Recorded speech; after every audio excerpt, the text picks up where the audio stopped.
Good morning. हम लोग slab casting पे जा रहे हैं और ये मेरा भाई राहुल जी, ये टेक्निकल से हैं। हम लोग उन्होंने मेरे को बोला स्लैब है पड़ा में सुपरवाइज़ करने के लिए, तो मैं इनकी हेल्प के लिए जा रहा हूँ। बाकी देखते हैं, बताएंगे आपको कि हम लोग स्लैब सुपरवाइज़ कैसे करते हैं। ठीक है, मिलते हैं साइड पर। हम पहुँच गए साइड पे। साइड पे हम लोग को 3 चीज़ का ध्यान रखना होता है। एक तो पानी, हम लोग मिक्सचर में कितना पानी मिला रहे हैं, और आपका सीमेंट का जो रेशियो है, बदरपुर का रेशियो, उसको किस रेशियो में कर रहे हैं हम लोग।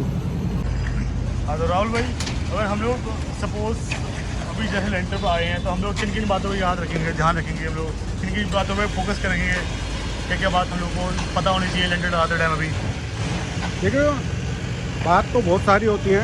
हाँ, पहले तो ये देखना चाहिए कि मतलब कि लेंटर के नीचे की जो गैप है, अब कवर ब्लॉक होते हैं, ये कवर ब्लॉक के लिए भाई इन्होंने ये पत्थर लगाया हुआ है। यहाँ से लेकर और यहाँ तक की जो दूरी होती है, हाँ, वो 900 mm होती है, और अगर इतनी होनी ही चाहिए। अगर इंचेस में बात करें हम लोग तो इंची में अगर बात करो कि तो 2 फुट, मतलब कि 2 से 2.5 फुट के समथिंग में ये रहना चाहिए। और सबसे मेन चीज़ जो है वो क्रैंक होता है। क्रैंक जो लेवल का जो होता है, ये जो क्रैंक होता है ना, ये यहाँ से लेके यहाँ तक इन्होंने चारों तरफ से एक क्रैंक दे रखा है, जिससे कि मतलब कि लेंटर झुके नहीं। चाहे वो तुम्हारा भूकंप का हो, चाहे आंधी हो, तूफान हो, मतलब कि इसका लोड संभाल ले, वो सारी चीज़ें। तो जगह जगह इन्होंने पत्थर लगा रखे हैं कवर ब्लॉक की जगह इन्होंने। ये भी ठीक है, ताकि मतलब ठीक है, ये भी चल जाएगा, मिल जाएगा, मगर कवर ब्लॉक होता तो ज़्यादा बढ़िया था। बिल्कुल बिल्कुल। तो ये सारी चीज़ें हैं। अभी देखो यहाँ पे हम वाइब्रेटर लगा रहे हैं। वाइब्रेटर, हाँ, अब वाइब्रेटर के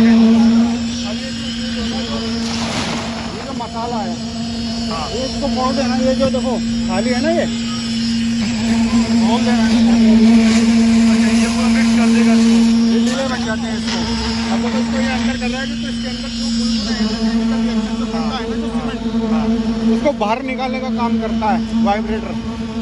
अभी तो वाइब्रेटर लगा है, जो आप देख रहे होगे कि छोटे छोटे बुलबुले निकल रहे हैं अंदर। ये वाइब्रेटर का काम कर रहा है, जिससे कि मतलब कि बॉन्डिंग अच्छी बने, पकड़ ज़्यादा मजबूत बने, और मतलब जहाँ पे नहीं जा पा रहे सपोज वो चला जाए, मतलब हर जगह सेट हो जाए। बिल्कुल बिल्कुल बिल्कुल।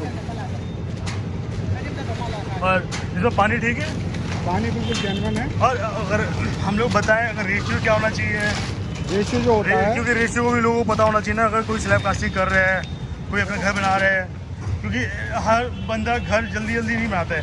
एक बार किसी ने घर बनाया तो 50 साल या 20 साल तो है ही है, बंदा 20 साल तक तो उसको बरतेगा ही बरतेगा। और इतना पैसा लोग लगाते हैं एक बार घर बनाने में, करोड़ों करोड़ों रुपये लगा देते हैं।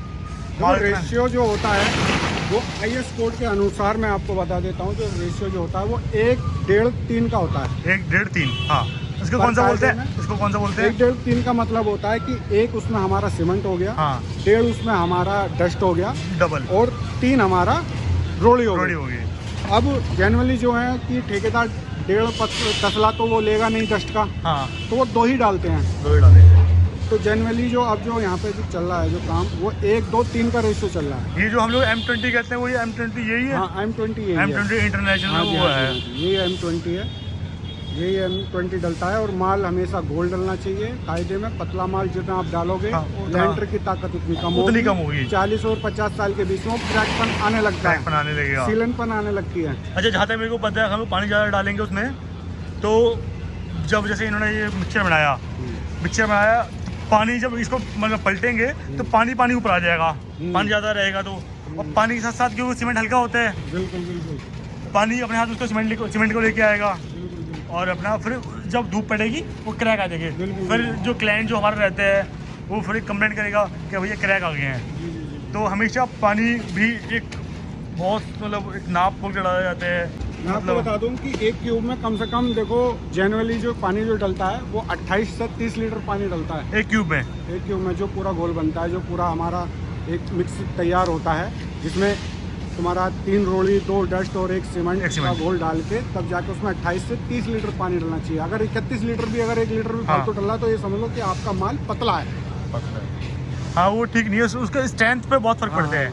तो 28 से 30 लीटर के बीच में ही पानी होना चाहिए और पानी बिल्कुल साफ होना चाहिए। कोई ऐसा होता है कि ड्राम में भरते उसमें ऑयल चिपका होता है। हाँ, वो भी ठीक नहीं है। वो भी ठीक नहीं है। मतलब जो सावधानी हम लोग बरत सकते हैं वो तो बरते ही। सीमेंट हम लोग जैसे अब कई तरह के सीमेंट आ चुके हैं मार्केट में, मैं किसी भी कंपनी का नाम नहीं लूँगा इसमें। तो सीमेंट भी एक होता है जिसमें फ्लाई ऐश हर सीमेंट में होती है। ये गवर्नमेंट ने एक नियम बनाया हुआ है कि आपको फ्लाई ऐश मिलानी ही मिलानी है। तो हम लोग कौन सा सीमेंट यूज़ करें जो हमारे घर के लिए, जो हम अपने सपनों का घर बना रहे हैं, वो ज़्यादा से ज़्यादा उसको ज़्यादा से ज़्यादा साल बिताए और ज़्यादा से ज़्यादा चले। तो मार्केट में सीमेंट तो बहुत सारे आ रहे हैं। हाँ, एक OPC PPC आता है। मैं आपको OPC के और PPC के भी बारे में बता देता हूँ। OPC जो सीमेंट होता है उसमें फ्लाई ऐश की मात्रा नहीं होती है। OPC में फ्लाई ऐश की मात्रा नहीं। गवर्नमेंट के जितने भी प्रोजेक्ट होते हैं वो उसमें यूज होता है। जो रेजिडेंशियल जो मकान होते हैं उसमें सिर्फ आप PPC लगाओ, प्रीमियम का PPC लगाएं, प्रीमियम मतलब उसमें जो फ्लाई ऐश कम होती है। फ्लाई ऐश कम होती है। उसमें भी फ्लाई ऐश में भी मतलब कि 3 ग्रेड होते हैं फ्लाई ऐश में भी, A grade, B grade, C grade. हाँ, और A ग्रेड की जो फ्लाई ऐश होगी वो मतलब कि आपको जैसे आप देख रहे हो, जैसे ये वाइटपन देख रहे हो आप इसमें, तो इसमें वाइटपन आपको आएगा।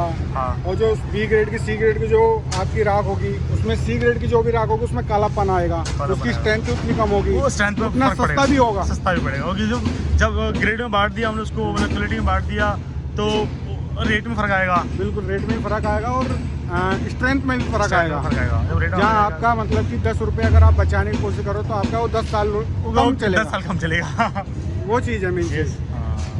आप ना 10 रुपये बचाने के चक्कर में आप 10 रुपये महंगा ले लो, तो आपका वही मतलब कि जो 50 साल चलने वाला वो आपका 80 साल चल जाएगा। हाँ, मैंने सुना है ये जो थर्ड क्लास की जो फ्लाई ऐश आती है उसको पॉन्ड ऐश कहते हैं हम लोग, वो सस्ते सीमेंटों में मिलती है। बिल्कुल बिल्कुल। तो मार्केट में आप जाते हो तो रेट तो मतलब कि आपको खुद ही अंदाजा हो जाता होगा कि भैया देखो ये सीमेंट सस्ता है तो इसमें कुछ ना कुछ तो स्ट्रेंथ कम होगी। और आप मार्केट में जाओगे भाई महंगा सीमेंट है तो उसकी क्वालिटी और उसकी स्ट्रेंथ कुछ ज़्यादा होगी। तो वही सारी चीज़ें हैं, फ्लाई ऐश का खेल है सारा। ये वही वाली बात होगी ना इसमें, क्या कहते हैं, महंगा रहे एक बार, सस्ता रहे बार बार। बिल्कुल बिल्कुल बिल्कुल। अच्छा, और कुछ बताना चाहेंगे आप? बोल रहे हैं भैया, मैं कह रहा हूँ कि देखो कायदे में ये माल आना चाहिए। ये माल बिल्कुल जेन्युइन माल, ये एकदम खुशक, इसको खुशक कहते हैं। मतलब ये आप वाइब्रेटर डालेंगे पहले तो इसके अंदर इसको डाल देंगे। हाँ, फावड़े से ये जो जाता है खुद से वो चला जाएगा, बाकी काम वाइब्रेटर का। वाइब्रेटर जब चलेगा तो वाइब्रेट होकर अपना कोने कोने तक पहुंचेगा ये माल। और मैं आपको इसकी एक बता देता हूँ कि कई लोग वो डस्ट ज़्यादा गिरवाते हैं, रोड़ी कम गिरवाते हैं। डस्ट इसलिए ज़्यादा वो कहते हैं कि मतलब कि चिकनापन अच्छा आता है। चिकनापन अच्छा आता है, जो फिनिशिंग अच्छी आती है, चिकनापन ज़्यादा आएगा, खुशक नहीं होगा लेंटर। तो मैं आपको बता दूं कि जितना आप डस्ट डालोगे तो उतनी ही ताकत कम होती है, क्योंकि रोड़ी हमेशा ताकत देती है। रोड़ी हमेशा ताकत देती है, ताकत नहीं देती है। डस्ट तो हमारा खाली बॉन्डिंग का काम करती है। बिल्कुल, देखो जैसा आप देख सकते हो साइड हो गया, पहले नहीं जा रहा था, हाथ से जो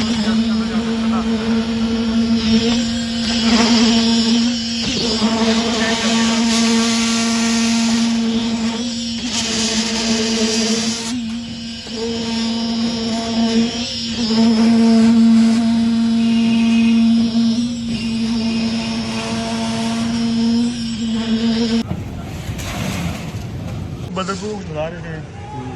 तो रोड़ी जो है हम लोग के इस कंक्रीट में पत्थर वो उसी से बनता है। खाली सीमेंट तो हमारी खाली बॉन्डिंग के लिए काम आता है। और जो डस्ट जो है जिसको मदरपुर भी कहते हैं, वो जो कुछ एरिया बच जाता है उनके भी उसको भरने का काम आता है। वो बिल्कुल मेन काम जो होता है वो रोड़ी का होता है। जो रोड़ी हमेशा लेंटर में ताकत ही देती है। हाँ, और कुछ चीज़ें कुछ गैप रह जाएगा दो रोड़ी में तो पानी लीकेज करेगा, इसलिए हम लोग डस्ट यूज़ करते हैं। हमेशा मैं आपको बताऊं कि हमेशा लेंटर पे 20 mm की रोड़ी ही डालें। 20 mm की रोड़ी, हाँ, मतलब 10 mm की रोड़ी ना डालें। वो जीरा हो जाती है ना, वो जीरा उसको बोलते हैं। हाँ वो तो छोटे मोटे फर्श के लिए जो हम लोग नीचे यूज़ करते हैं उसके लिए काम आती है। लेंटर पे, हाँ लेंटर पे तो हम लोग 20 mm यूज़ करनी चाहिए और करते हैं। वाइब्रेटर टाइम टू टाइम चलाते रहें, जैसे कि हमारे टाइम टू टाइम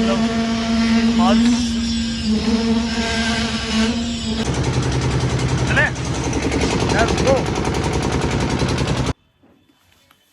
मेरा ये स्लैब कास्टिंग वाला वीडियो आपको अच्छा लगे तो लाइक शेयर सब्सक्राइब भी कर दो यार।